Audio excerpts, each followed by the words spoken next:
നമസ്കാരം. മാളവിക ജയറാമിന്റെ വിവാഹ വിശേഷങ്ങളെല്ലാം സോഷ്യൽ മീഡിയയിൽ തരംഗമായിരുന്നു.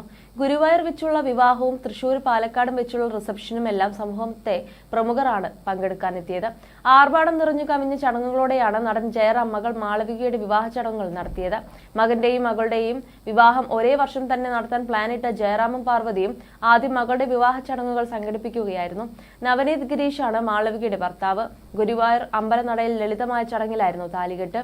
മാത്രമല്ല, അടുത്തിടെ തെന്നിന്ത്യയിൽ നടന്ന താരവിവാഹങ്ങളിൽ ഏറ്റവും കൂടുതൽ വൈറലായ ഒരു വിവാഹമായിരുന്നു ജയറാമിന്റെ മകളായ മാളവികയുടെ വിവാഹം. ഹൽദി, സംഗീത്, താലികെട്ട്, റിസപ്ഷൻ എന്നിവയെല്ലാമായി ഒരാഴ്ചയോളം നീണ്ടുനിന്ന ആഘോഷമായിരുന്നു മാളവികയുടെ വിവാഹം. തെന്നിന്ത്യൻ ഇൻഡസ്ട്രിയിലെ ഒട്ടുമിക്ക താരങ്ങളും വിവാഹത്തിലും റിസപ്ഷനിലും എല്ലാം പങ്കെടുക്കാനെത്തിയിരുന്നു. വിവാഹത്തിനു ശേഷം UK-യിലേക്ക് ഭർത്താവിനൊപ്പം പറന്ന മാളവിക അവിടെ ഇപ്പോൾ സന്തുഷ്ടകരമായ ദാമ്പത്യം നയിക്കുകയാണ്. താരനിബിഡമായിരുന്ന വിവാഹാഘോഷത്തിൽ പങ്കെടുക്കാൻ പക്ഷേ സംവിധായകൻ രാജസേനനും കുടുംബവും വന്നിരുന്നില്ല. മലയാളത്തിൽ താരമൂല്യമുള്ള നായകനായി മാറാനും കുടുംബ പ്രേക്ഷകരുടെ പ്രിയങ്കരനാകാനും ജയറാമിനെ ഒരു കാലത്ത് സഹായിച്ചിരുന്നത് രാജസേനൻ സിനിമകളായിരുന്നു. ഏറ്റവും ഇഷ്ടപ്പെട്ട ഒരു 10 ജയറാം പടങ്ങൾ പറയാൻ പറഞ്ഞാൽ അതിൽ ഉറപ്പായും മേലെപ്പറമ്പിൽ ആൺവീട് അടക്കമുള്ള രാജസേനൻ സിനിമകൾ ഉണ്ടാകും.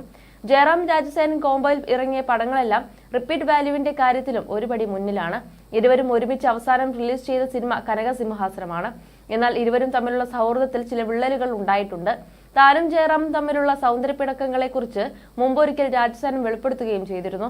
ഇപ്പോഴിത് ജയറാമിന്റെ മകളുടെ വിവാഹത്തിൽ പങ്കെടുക്കാതിരുന്നതിനെ കുറിച്ചും കാളിദാസിന്റെ സിനിമകളെക്കുറിച്ചും രാജസേനൻ പറഞ്ഞ കാര്യങ്ങളാണ് വൈറലാകുന്നത്. ഒരു പ്രമുഖ മാധ്യമത്തിന് നൽകിയ അഭിമുഖത്തിലായിരുന്നു താരം സംസാരിച്ചത്. ഞങ്ങൾ ഒരുമിച്ച് 16 സിനിമകൾ ചെയ്തിട്ടുണ്ട്. ജയറാമിന്റെ മക്കൾ എന്ന് പറഞ്ഞാൽ ജനിച്ച സമയം മുതൽ ഞങ്ങൾ എടുത്ത് താലോലിക്കുകയൊക്കെ ചെയ്തവരാണ്. ഞാനും എൻ്റെ ഭാര്യയുമൊക്കെ അവരെ ഒരുപാട് താലോലിച്ചിട്ടുമുണ്ട്. അവർ ഉയരങ്ങളിലേക്ക് പോകുന്നത് കാണുമ്പോൾ ഒരുപാട് സന്തോഷം തോന്നാറുണ്ട്. ഇപ്പോൾ കാളിദാസ് സിനിമകളൊക്കെ ചെയ്യുന്നത് കാണുമ്പോൾ എനിക്ക് ഒത്തിരി സന്തോഷം തോന്നാറുണ്ട്. അവൻ അഭിനയിച്ച എൻ്റെ വീട് അപ്പൂൻ്റെ എന്ന ചിത്രമൊക്കെ ചെയ്യുന്ന സമയത്ത് എന്തൊരു ആഹ്ലാദമായിരുന്നു ഞങ്ങൾക്ക്. അത് കഴിഞ്ഞ് സംസ്ഥാന അവാർഡൊക്കെ കിട്ടി. നല്ല മിടുക്കനായിട്ടൊക്കെ വന്നില്ലേ. പിന്നെ മനുഷ്യനല്ലേ, എവിടെയെങ്കിലും ചില സൗന്ദര്യപ്പിണക്കമൊക്കെ വരാം. ജയറാമിന്റെ മകളുടെ കല്യാണത്തിന് ഞാൻ വന്നില്ല എന്നത് സത്യം തന്നെയാണ് എന്നാണ് രാജസേനൻ പറഞ്ഞത്. ഒന്നിച്ച് സിനിമകൾ ചെയ്തു തുടങ്ങിയപ്പോൾ തന്നെ ജയറാമുമായി വളരെ അടുപ്പമുള്ള സൗഹൃദം രൂപപ്പെട്ടു. കടിഞ്ഞൂൺ കല്യാണമായിരുന്നു ഞങ്ങൾ ഒരുമിച്ച ആദ്യ ചിത്രം. ആ ചിത്രം ചെയ്യുന്ന സമയത്ത് വളരെയേറെ പ്രതിസന്ധികളെ നേരിടേണ്ടി വന്നത്. എന്നിട്ടും കടിഞ്ഞൂർ കല്യാണം അന്ന് ഹിറ്റായിരുന്നു.